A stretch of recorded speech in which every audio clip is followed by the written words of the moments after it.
Class आज हम discuss करेंगे आपके साथ मनी मार्केट ऑर्गेनाइजेशन की।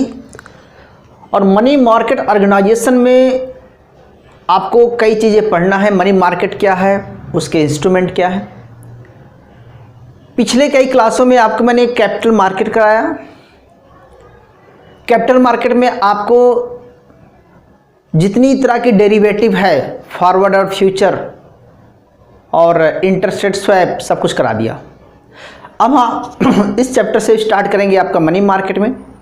और मनी मार्केट में सबसे मोस्ट इम्पॉर्टेंट है कि मनी मार्केट के इंस्ट्रूमेंट क्या है। तो आप देखिएगा पेज नंबर आपका 132 एंड रीडिंग है, टॉपिक 2 है, YM खान की रीडिंग है, मनी मार्केट ऑर्गेनाइजेशंस। और मनी मार्केट ऑर्गेनाइजेशन में फर्स्ट टॉपिक है आपका है call money, either notice money market, या इसी को हम शॉर्ट टर्म डिपॉजिट मार्केट बोलते हैं या टर्म मनी मार्केट बोलते हैं। टर्म मनी मार्केट या शॉर्ट टर्म मनी मार्केट या notice money market and call money market is same.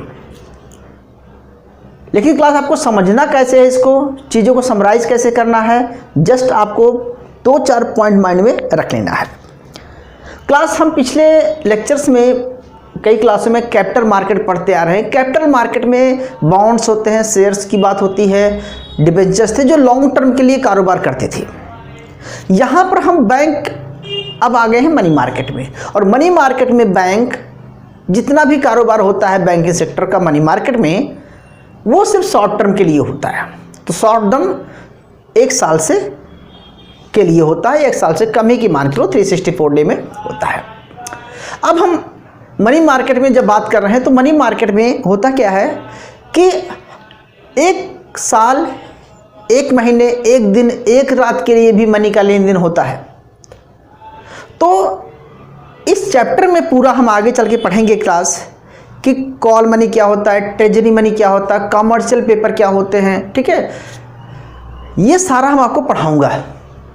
लेकिन उसके लिए मैं आपको एक सिंपल सी नॉलेज देना चाहता हूँ क्लास कि जब भी मनी की रिक्वायरमेंट पड़ी, चाहे गवर्नमेंट को पड़ी तो उन्होंने गवर्नमेंट ट्रेजरी बिल लॉन्च कर देता है।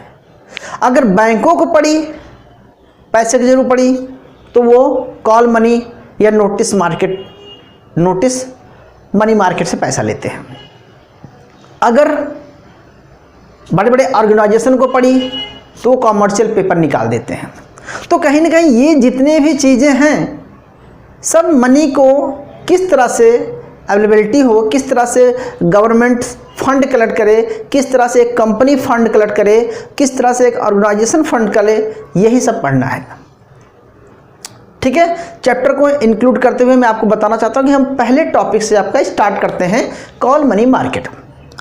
Call money market basically we can say class यह इंटर बैंक पार्टिसिपेशन होता है।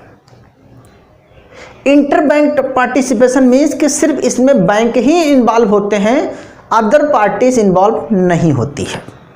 पहली बात तो इसमें बैंकों का लेन देन होता है। अच्छा, लेकिन इससे पहले 2 चीज़ जानना आपको कि कॉल क्या होता है, नोटिस मनी क्या होता है। कॉल मनी होता है कि 1 रात के लिए, ओवरनाइट, 1 रात के लिए जब मनी का लेन देन होता है लेंडर और बारोवर में, 1 रात के लिए, उसको बोलते हैं कॉल मनी। और 2 दिन यानी कि 1 दिन के लिए कह सकते हैं। अगर 2 दिन से लेकर के 14 डे के बीच के लिए अगर मनी का ट्रांजैक्शन होता है, उसे बोलते हैं नोटिस मनी। तो notice money market basically 14 day के लिए होती है, ठीक है, 2 दिन से लेकर के 14 दिन के बीच के लिए होती है। और जो कॉल मनी होती है ओवरनाइट होती है, 1 रात के लिए होती है। तो इस मार्केट को ही हम बोलेंगे नोटिस मनी मार्केट या इसे कॉल मनी मार्केट बोलेंगे। अब इसी को बोलते हैं class short term deposit, short term के लिए डिपॉजिट, या इसी को बोलेंगे टर्म मनी मार्केट डिपॉजिट। अब बोलेंगे सर ये समझ में नहीं आ रहा है, तो समझना नहीं है भैया, सिर्फ जानना है कि देखिए आप एक बैंक हैं, जैसे मान के चलो आप हैं स्टेट बैंक ऑफ इंडिया, आप हैं बैंक ऑफ बड़ौदा, 2 बैंक के हैं क्लास, ध्यान समझना। और मैंने पहले ही बताया था कि इंटर बैंक पार्टिसिपेशन है। अच्छा, SBI हो या बैंक ऑफ बड़ौदा हो, सभी बैंकों को कुछ मार्जिन रिक्वायरमेंट होती है जो कि रखना पड़ता है थ्रू आरबीआई के गाइडलाइन के अकॉर्डिंग। जितना भी इसके पास डिपॉजिट होगा इसका कुछ परसेंट सीआरआर, कुछ परसेंट एसएलआर रखना पड़ता है। क्यों? क्योंकि कभी भी कोई पर्सन डिपॉजिट करने वाले ही ज़्यादा लोग आ जाएंगे या कई बार लोग विड्रॉल करने वाले ही ज़्यादा लोग आ जाएंगे। तो जब डिपॉजिट ही डिपॉजिट हो रहा है, विड्रॉल नहीं हो रहा है, तो बैंक के पास सीआरआर रखने के बाद भी बहुत सारा पैसा बच जाता है। अच्छा, और कई बार होता है कि उसके पास जो मिनिमम मार्जिन रिक्वायरमेंट है 25%, 50% जो कि आरबीआई ने फिक्स कर रखा है, कई बार उसको सीआरआर एसएलआर भी मेंटेन नहीं हो पाता है। तो हर बैंक को अपना एक मेंटेन करके रखना पड़ता है सीआरआर एसएलआर को। पता है आपको, एसएलआर अपने पास रखता है, सीआरआर भी आरबीआई के 5% रखना होता है। तो उसका बैंक आरबीआई के पास रखने नहीं जाता कि उसके पास पैसा जा रहा है, नहीं, उसका एक सर्टेन परसेंट है जो बैंक को ही रखना पड़ता है, समझो उसके खाते में गया। एसएलआर अपने लिए रखता है, कुछ एक्सेस रिजर्व भी रखना पड़ता है। तो यानी कि कोई मिला के आपने पढ़ा था लिक्विडिटी को मेंटेन करना पड़ता है। ठीक है, अच्छा, इस तरह से दोनों बैंक को है। मान के चलो आज इसके पास बहुत सारा डिपॉजिट आ गया और जितनी रिक्वायरमेंट थी, जितना रिक्वायरमेंट है मार्जिन रिक्वायरमेंट रखने की, उससे ज़्यादा इसके पास पैसा बढ़ गया, तो इसके पास एक्सेस मनी हो गई। ठीक है, आरबीआई के पास हो सकता है आज सिर्फ विड्रॉल करने वाले लोग बहुत आ गए, विड्रॉल कर लिया, तो इसका जो है जो मेंटेन है लिक्विडिटी वो कम हो गई। तो यानी कि किसी की बैंक की लिक्विडिटी बढ़ जाती है और किसी की लिक्विडिटी कम हो जाती है। यानी कि जो मिनिमम मार्जिन रिक्वायरमेंट है किसी के लिए कम पड़ जाता है और किसी के लिए बढ़ जाता है। तो जो इसका कम हो गया, जैसे एसबीआई का मान चलो कम हो गया, जितना आपको मिनिमम उसको रखना है, तो क्या करेगा वो, इसके पास बढ़ गया है तो क्या करेगा वो, बैंक ऑफ बड़ौदा से क्या करेगा वो, बारो कर लेगा। अब बारो करता है कि एक दिन के लिए, उसे लगता है कि यार कल तक परसों तक हमारा तो मेंटेन नहीं रह पाएगा, तो एक रात के लिए अगर वो बारो कर लेता है बैंक ऑफ बड़ौदा से एसबीआई, तो बोलेंगे उसे कॉल मार्केट। और जब बैंक का एसबीआई 14 दिन के लिए लगता कि इन फ्यूचर में लगता है कि आने वाले 10-15 दिन या 14 डे तक हमारा जो है मार्जिन रिक्वायरमेंट जो है वो रखने का, जो लिक्विडिटी मेंटेन करके रखना है बैंक को, उसके पास नहीं है, तो क्या करेगा वो, बारो कर लेगा। तो ये बारो कर लेगा तो इसके पास लिक्विडिटी मेंटेन हो जाएगी। तो अगर 14 डे के लिए बारो कर लिया इसने, तो क्या होगा, उसे बोलेंगे नोटिस मनी मार्केट। तो नोटिस मनी मार्केट 14 डे के लिए होती है, और जो है ओवरनाइट के लिए लेता है तो उसे हम कॉल मनी बोलते हैं। अब इसमें सिर्फ कितनी पार्टियां इन्वॉल्व हैं क्लास, सिर्फ 2 पार्टी इन्वॉल्व हैं, इंटर बैंक पार्टिसिपेशन है और कोई नहीं है। ठीक है, इतना क्लियर हुआ। अच्छा, अब बात बड़ी आती है कि यार ये चीज़ें कैसे होगा, कौन लेन देन करता है, कितने समय के लिए होता है। दूसरी बात की टाइम तो क्लियर हो गया, पार्टिसिपेंट भी क्लियर हो गए, आपको 2 ही होते हैं। फिर होता है क्या इसमें कोलेटरल यानी कि सिक्योरिटी रखना पड़ता है, नहीं, इसमें कोई सिक्योरिटी इसको जमा नहीं करना पड़ता है। इसने जितना इसके पास जो एक्सेस है वो इसको दे देता है, और ये इसके पास अगर एक्सेस हो गया तो इस बैंक को देगा। तो यानी कि मार्केट में जो इंटरेस्ट रेट डिटर्मिनेशन है, क्योंकि अगर ये इसको दे रहा है तो कुछ ना कुछ तो चार्ज करेगा, या अगर ये एसबीआई से बैंक ऑफ बड़ौदा ले रहा तो इससे कुछ ना कुछ पे करेगा प्रीमियम। तो जैसे हम उसमें पढ़ते थे कैपिटल मार्केट में कि एक ऑप्शन प्राइस देता था, यहाँ पर ऐसा कुछ नहीं है, कोई सिक्योरिटीज़ नहीं है, क्योंकि दोनों ही फाइनेंशियल इंस्टीट्यूशन हैं, और फाइनेंशियल इंस्टीट्यूशन आपस में इंटरनली क्या है, ट्रांसफ़र फंड को ट्रांसफ़र करते हैं ओनली लिक्विडिटी मेंटेन करने के लिए। और बताऊँ आपको, पैसा यहाँ से यहाँ भी नहीं जाता, यहाँ से यहाँ नहीं आता, बस जैसे हमारे अकाउंट में, जैसे हमारे खाते में क्या होता है कि अगर अब मैं लोन लेता हूँ तो मेरे खाते में क्या होता है, सिर्फ मेरे अकाउंट में एंट्री हो जाती है कि आपको इतना लोन दिया गया, बदले में आपको चेक दे दिया जाता है, और चेक से सारा कारोबार करते हैं आप। तो वैसे ये भी होता है। तो यानी कि लिक्विडिटी ये मेंटेन करने के लिए यहाँ से बारो कर लिया होता है, उधार इसको गिरवी रख देता समझो कि। अच्छा, कोई इंटरेस्ट रेट नहीं होता, कितना इंटरेस्ट रेट होगा इसको आरबीआई कोई डिटरमाइन नहीं करती है। ये इसका इंटरेस्ट रेट डिटरमिनेशन दोनों बैंकों का ऑटोमेटिकली होता है। जैसे आपको बताए थे सेगमेंटेड मार्केट हाइपोथेसिस बताया था आपको, तो सेगमेंटेड मार्केट हाइपोथेसिस में बताया था कि मार्केट में जब डिमांड और सप्लाई के अकॉर्डिंग ही इंटरेस्ट रेट डिटरमाइन होगा, यील्डिंग आएगी। तो इसी तरह से यहाँ पर भी है क्लास कि यहाँ पर मार्केट में बड़ा फ्लक्चुएशन होता है और बहुत ज़्यादा फ्लक्चुएशन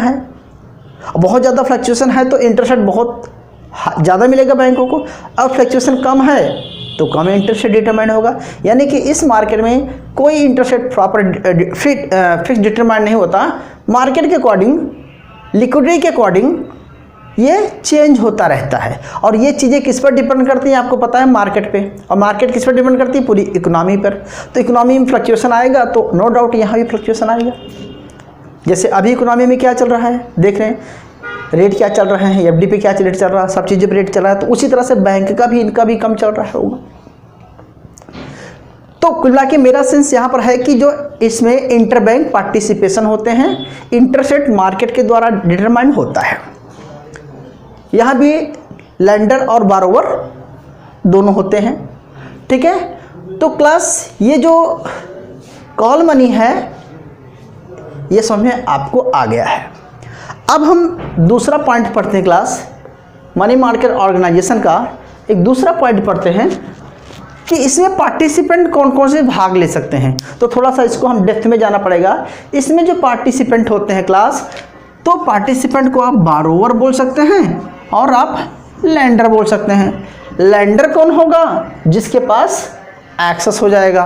बारोवर कौन होगा, जिसके पास शॉर्टेज हो जाएगी बैंक फंड की। अच्छा, तो इसमें आरबीआई ने कुछ फिक्स कर रखा है कि कौन कौन इसमें लेंडर होगा, कौन बारोवर होगा, कौन नहीं होगा।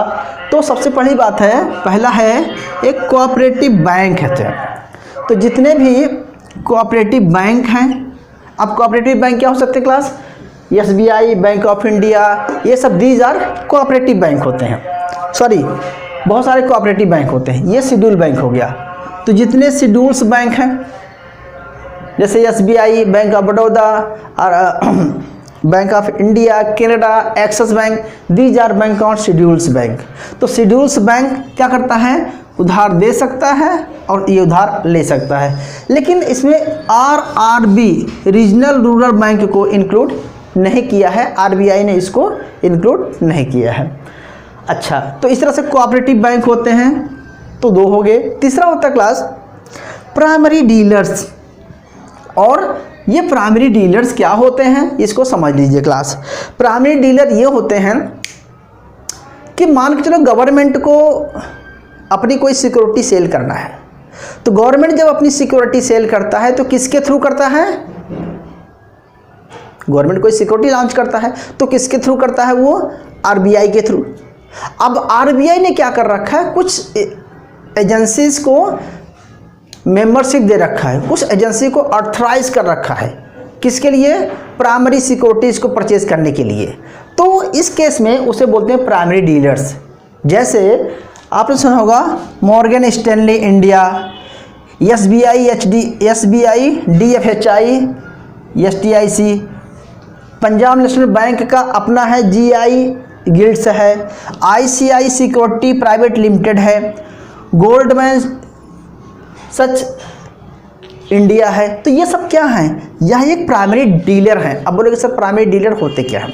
प्राइमरी डीलर समझ लीजिए कि मान के चलो क्लास ऐसे समझ लीजिए कि मान के चलो गवर्नमेंट है, गवर्नमेंट को फंड की रिक्वायरमेंट है, तो गवर्नमेंट को फंड की रिक्वायरमेंट है तो वो आरबीआई के थ्रू कुछ सेल करेगा। जैसे बताता हूँ, आरबीआई के थ्रू, तो आरबीआई क्या करेगा, ये गवर्नमेंट ने लॉन्च किया एक कि गवर्नमेंट को फंड चाहिए, फंड के लिए उसने सिक्योरिटी मार्केट में लॉन्च किया। अब वो सिक्योरिटी शॉर्ट टर्म हो सकती है या लॉन्ग रन हो सकती है। अगर लॉन्ग रन के लिए गवर्नमेंट ने किया तो वो बॉन्ड हो जाता है, और जब शॉर्ट रन के लिए करता है तो वो ट्रेजरी बिल हो जाता है। तो गवर्नमेंट जब ट्रेजरी बिल लॉन्च कर देती है, अब आगे आपको पढ़ाएंगे कि ट्रेजरी बिल कैसे लॉन्च करती है गवर्नमेंट, क्योंकि गवर्नमेंट ट्रेजरी बिल कौन निकालता है? गवर्नमेंट निकालता है, क्योंकि गवर्नमेंट को फंड की रिक्वायरमेंट होती है। तो फंड को गवर्नमेंट की रिक्वायरमेंट जब भी पड़ेगी वो क्या करेगा? आरबीआई के थ्रू ट्रेजरी बिल निकालेगा। अच्छा, अब ट्रेजरी बिल में पार्टिसिपेंट कौन करेगा? तो प्राइमरी डीलर्स करेंगे। प्राइमरी डीलर्स क्या करेंगे? आरबीआई इन सबको अथॉरिटी दे रखा है, ये लोग परचेज करेंगे। प्राइमरी डीलर्स, ये प्राइमरी डीलर परचेज करके आगे वो सेल परचेज करेंगे। तो कुल मिला के ये प्राइमरी डीलर्स वो होते हैं जिनको आरबीआई ऑथराइज कर रखा होता है, या उनको भी जैसे schedule bank, non schedule bank हैं, वैसे प्राइमरी डीलर्स भी होते हैं जो कि आरबीआई ही इस्टेब्लिश कर रखा होता है, जो कि इनडायरेक्टली गवर्नमेंट की सिक्योरिटी को सेल करते हैं या परचेज करते हैं। अच्छा, प्राइमरी डीलर्स कई बार होता, बहुत सारे प्राइमरी डीलर के पास बहुत ज़्यादा पैसा बच जाता है तो वो आपस में भी करते हैं। मान चलो पीएनबी के पास ज़्यादा बढ़ गया तो एसबीआई को दे दिया, एसबीआई के पास ज़्यादा बढ़ गया तो आईसीआई को दे दिया, तो ये आपस में भी फंड का ट्रांसफ़र करते हैं 1 डे के लिए या 14 डे के लिए।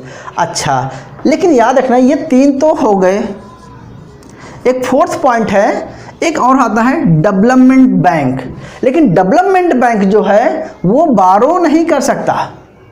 डेवलपमेंट के पास बैंक जो होते हैं वो बारो नहीं करते, वो खाली लेंडर का काम करेंगे। जैसे आईडीबीआई है, डेवलपमेंट बैंक होते हैं जो पर्टिकुलर डेवलपमेंट के लिए इस्टेब्लिश किए गए हैं, जैसे industrial development bank of India, industrial financial corporation of India.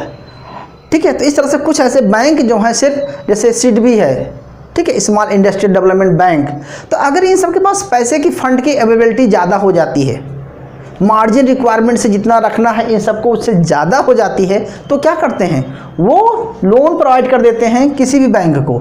ये डेवलपमेंट बैंक, कोऑपरेटिव बैंक को, शेड्यूल बैंक को, प्राइमरी डीलर को, किसी को भी वो लोन दे सकते हैं।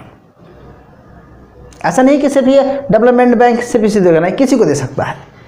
अच्छा, कुछ mutual fund, ICI mutual fund, बहुत सारे म्यूचुअल फंड एजेंसी हैं, उनके पास म्यूचुअल फंड का मतलब होता है आप म्यूचुअल फंड में पैसा लगाते हैं, बहुत लोगों के पैसा लगा दिया, आप सब की मैच्योरिटी नहीं हो रही है, किसी की मैच्योरिटी 40 साल बाद है, तो उनके पास अवेलेबिलिटी ज़्यादा हो गई।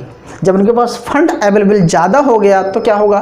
वो क्या करेंगे? शॉर्ट टर्म के लिए अगर पैसे का लेन देन करेंगे, बैंकों को उधार देंगे, ठीक है, तो इससे क्या होगा? वो अपना प्रॉफिट अर्न करेंगे। अच्छा, इस तरह से इंश्योरेंस, जैसे एलआईसी कंपनियां हैं, जितने भी एलआईसी है, जीआईसी है, भारतीय हेक्सा है, टाटा है, इन सब के पास पर मंथ प्रीमियम आप जमा करते हैं, पैसा जाता है। तो जितना इनको प्रीमियम रखना पड़ता है, जितना आपके मार्जिन रिक्वायरमेंट है कि आपके डिपॉजिट का 5%, 10% सीआरआर, एसआरआर रखने के बाद ये क्या करेंगे? उस पैसे को जिसको पैसे की शॉर्टेज है उसको ट्रांसफ़र कर देंगे और उससे वो इंटरेस्ट भी वहाँ से कमा लेंगे। देखो, एलआईसी आपको पैसे कहाँ से देती है भाई? म्यूचुअल फंड आपको पैसे कहाँ से देता है? ऐसे देता है, आप लोग जमा करते हैं हर मंथ और उसके पास इतना अरबों खरबों करोड़ रुपए हो जाता, तो क्या करेगा वो? डेवलपमेंट बैंक को, बड़ी बड़ी बैंकों को, प्राइमरी डीलर को, ठीक है, क्या देगा वो? लोन्स दे देता है 14 डे के लिए, वहाँ से पैसा अर्न कर लेता है। इसी तरह से नाबार्ड सुना होगा आपने, नाबार्ड जो कि रूरल एग्रीमेंट डेवलपमेंट बैंक है, national agreement agriculture bank of rural जो भी है, एक्चुअली इसका काम है डेवलपमेंट देखना। तो ये नाबार्ड के पास भी काम होता है, वो सिर्फ लेंडर का काम करता है। तो ये जो जितने भी शेड्यूल्स डेवलपमेंट बैंक हैं, नाबार्ड है, एलआईसीज हैं, म्यूचुअल फंड हैं, ये सिर्फ लेंडर का काम करते हैं, बारोवर का काम नहीं करते हैं, क्योंकि ऑलरेडी इनके पास बहुत सारा अवेलेबिलिटी पैसा होता है और इनको लेंडर के में शामिल नहीं किया गया। आरबीआई ने सिर्फ इनको, ठीक है, ये लेंडर के रूप में ही इन पार्टिसिपेट कर सकते हैं। तो क्लास ये था कि बहुत सारा डेप्थ में नहीं पढ़ना आपको। हाँ, एक और ओवर द काउंटर सुना होगा आपने, पहले आपको बताए थे। तो ओवर द काउंटर मतलब होता है कि आमने सामने एक दूसरे को जानते हैं। तो ओवर द काउंटर मतलब कोई सिक्योरिटीज कोलेटरल नहीं होता है, तो ओवर द काउंटर एक्सचेंज में बोलेंगे। क्या आप इसे बोलेंगे शॉर्ट रन का? शॉर्ट रन में क्या इसे आप फॉरवर्ड कॉन्ट्रैक्ट कर सकते हैं? देखा जाए तो मनी मार्केट में ही है। अगर ये कैपिटल मार्केट में होता तो आप बोलते हैं सर ये तो फॉरवर्ड कॉन्ट्रैक्ट हो गया, एक फिक्स इंटरेस्ट रेट पे मार्केट फ्लक्चुएशन करेगा तो कौन कितना प्रॉफिट ले रहा है। यहाँ पर ऐसा नहीं है, यह एक मार्केट है जहाँ पर डिमांड सप्लाई के थ्रू डिटरमाइन हो रहा है, लेकिन ये दूसरे को जानते हैं इसलिए हम ओवर द काउंटर बोलते हैं, इसको बोल सकते हैं फॉरवर्ड। आपस में म्यूचुअल अंडरस्टैंडिंग होती है, हर बैंक एक दूसरे को जानता है because they are financial institution होते हैं, ठीक है। तो इस मार्केट में मतलब कॉल मार्केट हो गया आपका, फाइनेंशियल पार्टिसिपेंट हो गए। अब आपको पढ़ाएंगे क्लास दूसरा ट्रेजरी बिल्स। ट्रेजरी बिल्स को आप नोट कर लीजिए, फिर इसके बाद हम ट्रेजरी बिल करते हैं। So please note down.